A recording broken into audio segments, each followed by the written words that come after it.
You already know Chernobyl exploded. That part is famous, the worst nuclear disaster in history. But here's what most people don't know. The explosion you've heard about was almost the small problem.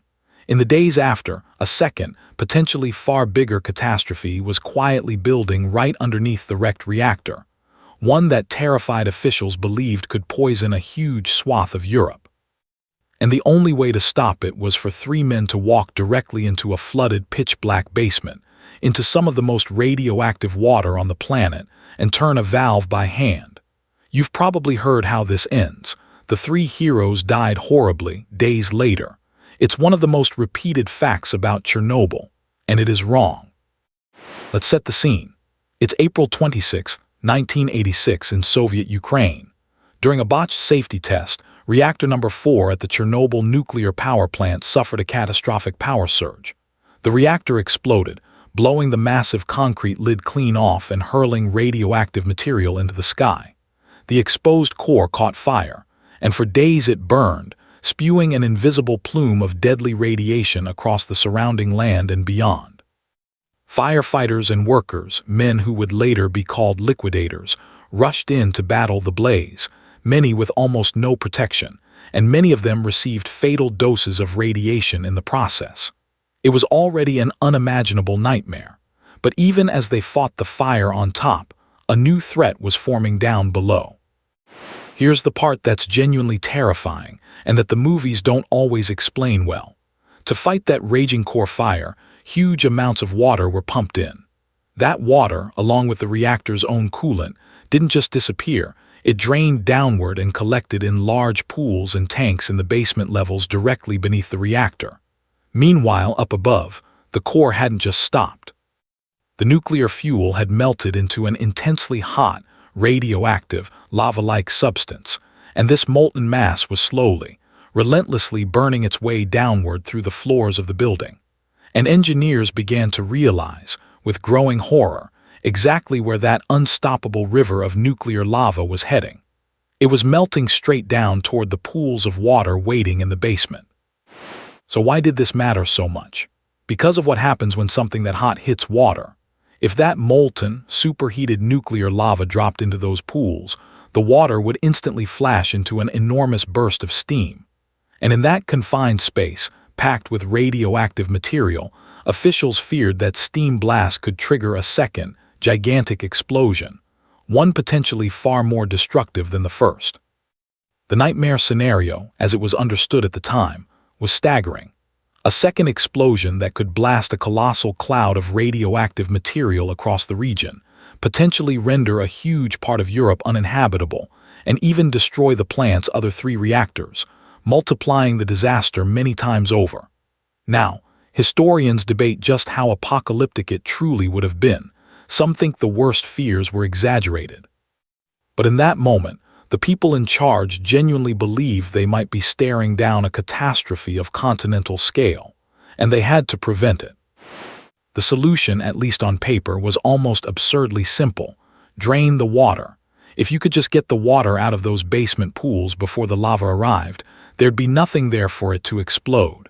And deep in the flooded basement, there were valves, sluice gates, that, if opened, would let the water drain away safely. The problem, of course, was everything about actually getting to them. The basement was pitch black, the power was out, and it was flooded with water that had been sitting beneath an open nuclear reactor.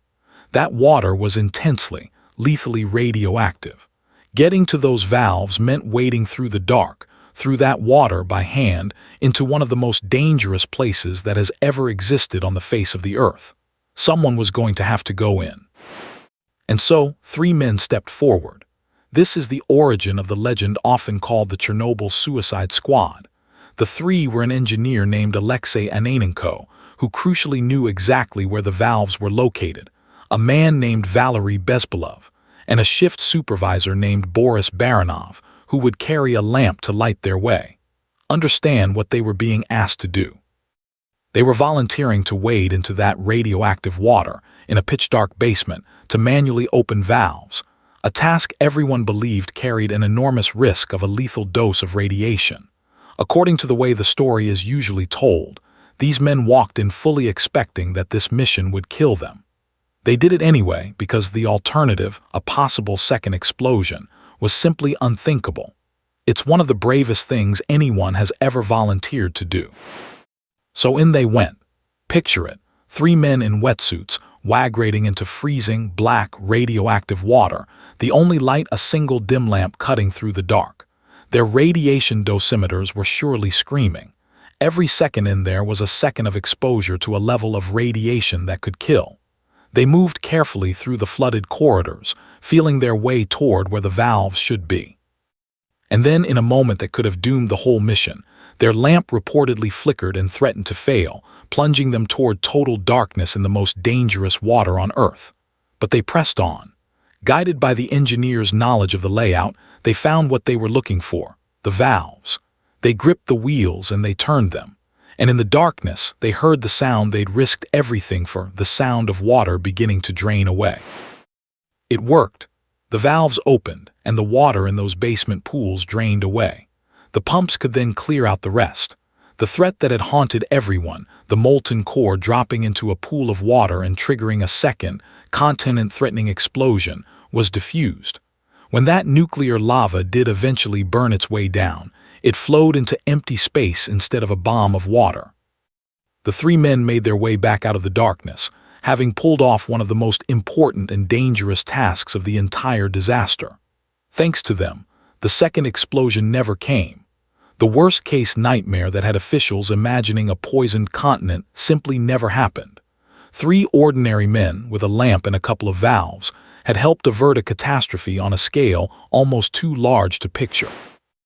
And now we get to the part that this whole video is really about.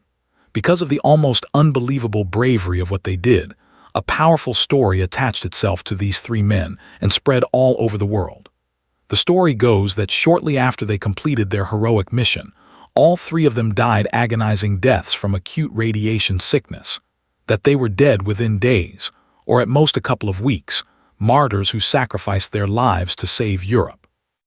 This version has been repeated everywhere, in articles, in videos, even suggested in acclaimed television dramatizations. The Suicide Squad who died for us all. It is a genuinely moving, powerful story.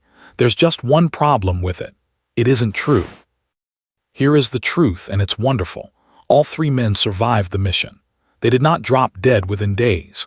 They did not die of acute radiation sickness in the weeks that followed. In reality, they walked out of that basement and went on living. 2 of them, Alexei Ananenko and Valery Bespalov, were reportedly still alive many years, even decades later. Ananenko, the engineer, actually continued to work in the nuclear industry afterward.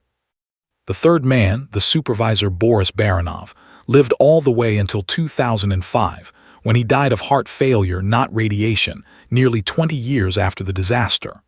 The heroic Suicide Squad that supposedly died saving Europe.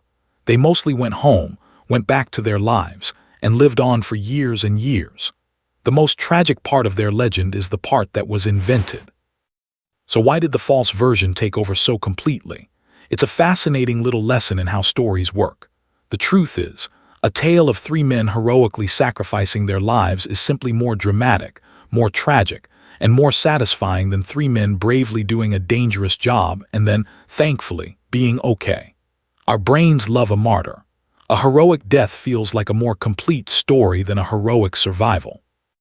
On top of that, information out of the secretive Soviet Union in 1986 was murky and hard to verify, which left plenty of room for the more dramatic version to take root and spread. And once a powerful story like that gets repeated enough times, in enough places, it hardens into fact, even when the real people it's about are still alive and well, quietly getting on with their lives. None of this, and this is important, makes what they did any less heroic. Let's be absolutely clear.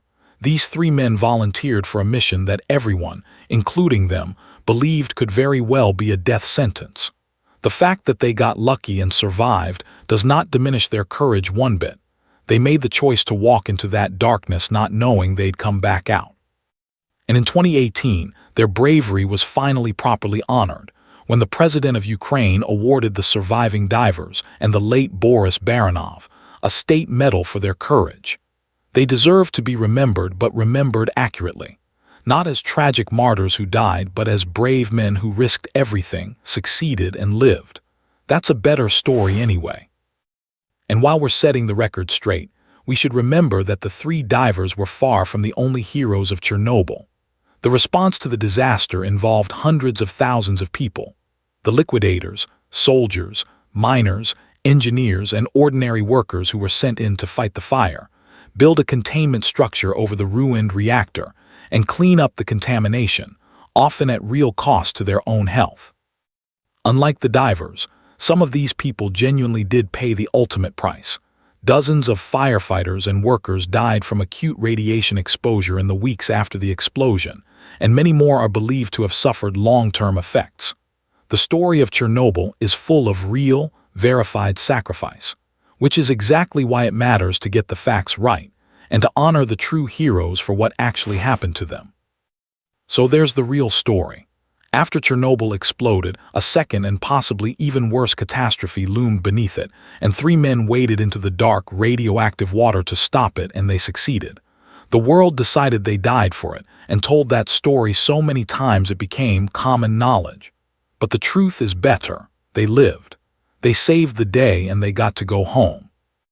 It's a powerful reminder that history is full of facts that everyone repeats and almost nobody checks, and that sometimes digging up the real story gives you something even more remarkable than the legend. Three brave men walked into the most dangerous place on Earth, turned a valve, and walked back out. If you like your history true, surprising, and told to you straight with the myths busted, subscribe. We've got a whole world of it. See you in the next one.